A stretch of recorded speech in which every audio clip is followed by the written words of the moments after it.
Chapter 20. Seer could not let Kaci fight. He simply could not. Every instinct within him screamed that it was wrong, that she was his female to protect. His primal side raged inside him, thrashing with such force that he feared it would tear him apart. His best friend Leader paced one end of the room, but his own feet wouldn't move. His hands refused to open. Another status update from the command deck. Shields are at 90%. The Bortrax aren't trying to destroy us yet, just reminding us that we're screwed. Leader paused his pacing just long enough to stare at Seer's comp screen and confirm the new ship stats, then began to walk again. His grumbling faded to silence as Seer's mind worked. In seconds, Kaci would step from the med bay, where she had just finished receiving one more dose of antidote to the rewire contagion. He hadn't wanted her to do it, but she wanted her head completely clear for battle. When she returned, she would be ready to risk her life. How can I keep her safe? There must be a way. If she remained on board their transportation vessel, the Bortrax would come for her. If she returned to her little fighter ship and stood against a Bortrax warship, as well as Parseman's heavy-duty fighter vessel, the odds of her survival weren't good, even if the other human women joined her in the fight. So he had to look at the situation in a different light, and then do something that no one would expect. His breathing stopped. There might be a way. A plan began to form in his mind. A desperate plan. It will probably cost me my life, but it will save hers. Hope unfolded within him as each step of his plan took shape with more certainty. This could work. No, it has to work. Another damn update. Leader cursed. Shields are 88%. The command deck wants to know what the plan is. How can I go up there without anything to offer? Give me a second, Seer muttered. If this is going to work, I need to be ready. He launched into action, hurrying across his chamber to where his old combat gear had been tucked away. Pulling open the drawer, he paused for a moment, entranced. The rich, reddish-tan material of his leather armor brought back memories of every battle he'd ever fought. He reached out and touched a slightly imperfect spot, where years before a deadly sharp dagger had left a hole in the leather. He'd mended it, but it could never truly be the same. Nor was I after nearly dying on yet another healing bed. Shedding his clothes, he pulled his pants on, followed by his boots. The rich smell of the supple leather reached his nostrils, making his memories stronger. In the beginning, he tried to be nothing more than a medic in the war. But then times grew so desperate that Leader made Seer enter his battle frenzy. He would kill coldly and mercilessly until he'd slowly come back to himself. His fellow soldiers were both awed by his powers and terrified. They thought males who could enter their battle frenzy were too dangerous to be allowed to survive. But during that war, they were thankful for my skills, even though after it ended, they made me vow to maintain a life of peace. A vow I must now break. Seer slipped on his vest and slid one knife after another into it diagonally. This was different than when he'd worn his weapons to escort Kaci through the ship. This time he was dressing for battle, for war. Seer glanced up at his friend who still paced, his dark eyes far away, as if lost in thought. Leader ran a frustrated hand through his long brown hair, his movements unnaturally clumsy for a man who was a warrior through and through. His friend cursed again. All I can think of is my mate, lying in her healing bed. My brain seems to think nothing else matters. Seer stiffened.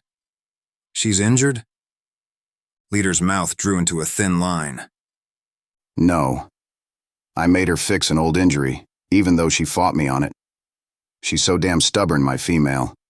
But I would not allow her to continue on in pain. He paused, a tortured expression twisting his face. Now I've left her vulnerable. All I want to do is go stand guard by her bed, but I must run this ship, even if I never wanted to do it in the first place. And there was his friend's truth at last. The little thing that had bothered Seer about this mission in the first place. Leader might have been an amazing fighter in the war and a brilliant strategist, but he did it all to gain prestige enough to one day get a female of his own. Inside, he'd always been more of a rogue. Now he realized Leader was here on this mission not because he wanted to run a ship, but because it was his best and quickest chance to get the bride he desired so much. Which is why he's here with me instead of on the command deck. He needs my help because his heart isn't in this mission. I think I may have a plan. Hopefully something that might not end in all of us dead. Leader mumbled, his pacing increasing. How many warriors do we have on board? Leader stopped his frantic pacing, a scowl twisting his lips. Not enough. How many? Seer realized his voice had dipped dangerously low, an animalistic rumble from his chest lacing each word. I just need a small group. One that can slip into the Bortrak ship and slaughter the animals before they know we're there. And another group to keep them distracted while we attack. 15, maybe. If you can convince them. Seer cursed. That can't be. 15? But all the males on board. Are mostly wealthy aristocrats, ambassadors, and the spoiled children of the most important leaders from our world. Leader scowled. Of course, you wouldn't know because you've given up that life. But these males are not fighters, nor will they fight. As much as they want these females, they'll give them up and demand a female from the next batch rather than risk their own lives to protect them. He paused. And you realize they can't even fly the ships we have.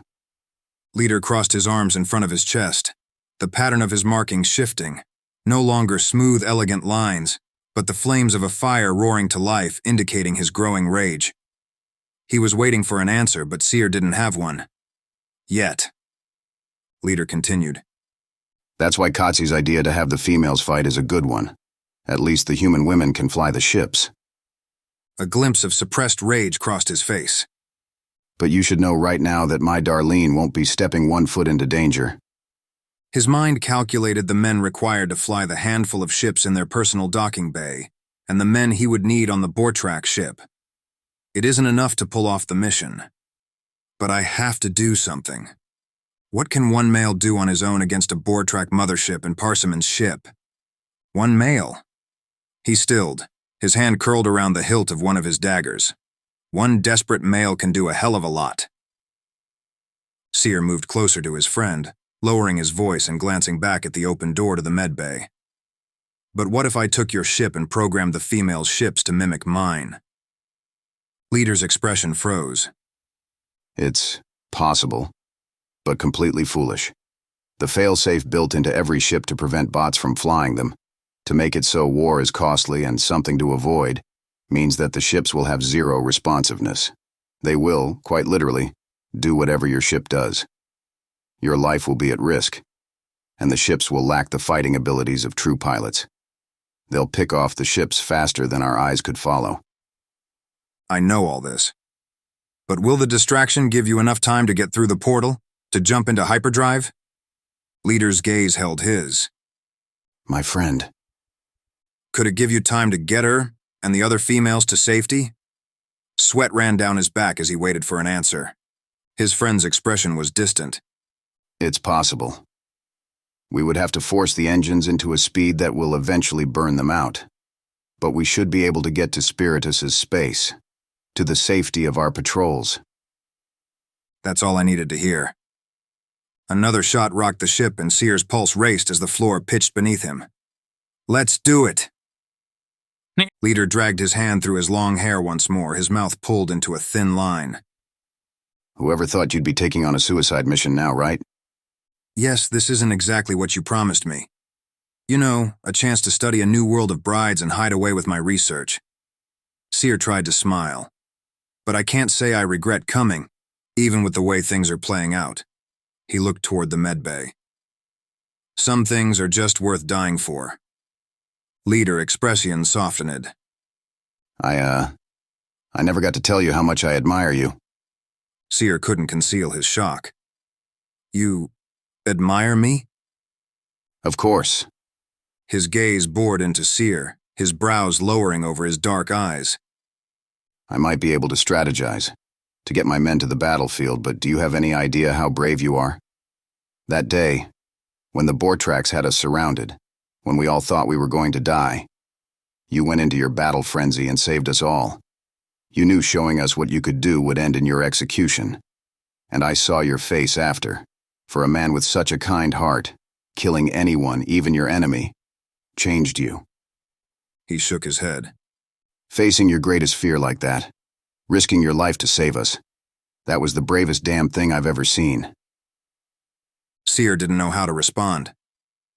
Not many soldiers understand what it means for a man who saves lives to take them. He paused. I guess in that moment you admired me about as much as I admired you every day thereafter. You led us to hell and back. And you only asked me to use my skill when you had to. It takes a special man to respect the people he leads that much. There was a brief moment of silence. Take care of my mate when I'm gone. Done. Leader lifted his chin. Seer nodded. That will have to be enough. Behind them, the door snicked open. Kaci's voice was soft but sure. I'm ready. He whirled around, his heart in his throat, and stared, riveted. His mate's pale, beautifully speckled skin still held the rosy hint of a female who had just been made love to. Her wide blue eyes shone with emotions, the strongest of which was grim determination. And even though she wore the overly large dress he'd given to her the day before, she also had her long blonde hair pulled back into a warrior's tail. She was ready to fight, to protect the women on their ship. She almost glowed with a warrior's strength. So brave. My tiny, fragile mate is ready to give her life. It made him proud. He was lucky to have such a mate. It took everything in him to keep his voice steady, to not betray the wave of emotions that threatened to sweep him under. How do you feel? She grinned, even though it didn't quite reach her eyes. Like $1,000,000. At least that's something I could do for her before leaving. Leader is going to show you how to communicate with the bridal suites. He turned to his friend. But Leader was still, looking between them, frowning. Seer raised a brow. You two deserve each other. Leader said, his words matter of fact, but his expression pained. Seer almost asked what he meant when it hit him. Both my mate and I plan to sacrifice our lives for the other one. His heart twisted. If only I could have had a lifetime with her. Another shot rocked the ship. Shit. Leader muttered, hurrying to the comp in the corner of his room. Moving his hands rapidly, it took him a minute before he turned back to Kaci. You can explain everything to the human females over this system. Click this button and speak into the mic. But instead of going to Leader, Kaci rushed into his arms, squeezing him tightly. Without thinking, his arms wrapped around her too. My beautiful, wonderful mate, I will love you forever. They clung to each other for one long moment that seemed to engrave itself into his mind for eternity. Then she drew back, unshed tears glistening in her deep blue eyes. Seer. Kaci, he murmured, as he brushed his thumb gently along her cheek. You are everything to me. Her lips drew into a wobbly smile. You are completely unexpected, wonderful. I'm so glad. Another shot rocked the ship. They're already getting impatient. Seer released his mate, stepping back. The loss of her warmth was almost painful. Talk to the women. Get them ready. And stay here. Safe. Kaci held his gaze. You can count on me. She paused. I can do this. Does she sense my reluctance? Or only that I'll never see her again? He looked away. I know you can. Leader? I'm in. He pointed to the screen. It's all very simple. Remember, click this button to speak. Kaci's hand brushed his arm as she passed him. Lightning crackled where their flesh had touched. He wanted to kiss her, to hold her just once more. But if he wanted to save her, he'd have to go. Now. There are 7 injectors on my desk in the med bay. They cause instant death to a bore track.